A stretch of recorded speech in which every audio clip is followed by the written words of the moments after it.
बघा, महाराष्ट्रामध्ये तर मराठी प्रत्येकाने बोललीच पाहिजे, याच्यामध्ये काही दुमत नाही. पण मराठी बोलता बोलता तुम्ही राज्याच्या बाहेर गेल्यानंतर, समजा आपण मध्य प्रदेशमध्ये गेलो, यूपी मध्ये गेलो, तर आपण कुठली भाषा बोलतो? आपण मराठी बोलून समोरच्याला आपली मराठी समजणार आहे का?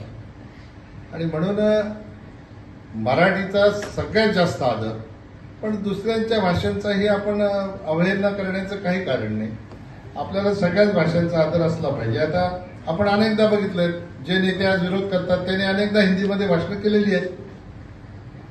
त्यांच्या त्या पक्षाचे लोकप्रतिनिधी जे लोकसभेमध्ये आहेत ते कुठल्या भाषेत भाषणं करतात? एखाद्या भाषेचा सक्ती नसावी, पण दुसऱ्याच्या भाषेचा अनादर करण्याचं काही कारण नाही. आपल्या भाषेचा आदर आहे. आपल्या भाषेचा कोणी अनादर करत असेल तर निश्चित त्या गोष्टीचा राग आला पाहिजे. पण जे काही चाललंय, इतरही लोक असतील ते एकमेकाच्या भाषेचा आदर केला पाहिजे. कोणी कोणाच्या भाषेचा अनादर करू नये. समाजामध्ये भाषेच्यामुळे तेढ निर्माण होणार नाही याची खबरदारी घेतली पाहिजे. काल मुख्यमंत्र्यांचं काल की परवाचं खूप चांगलं स्टेटमेंट आहे. दिल्लीमध्ये त्यांनी भाषणात सांगितलं की भाषा हा वादाचा विषय नाही, असंच काहीतरी सांगितलं ना. मला तर एक्झॅक्ट त्यांचं पुढचं आठवत नाही, पण चांगलं वाक्य त्यांनी मुख्यमंत्र्यांनी सांगितलं.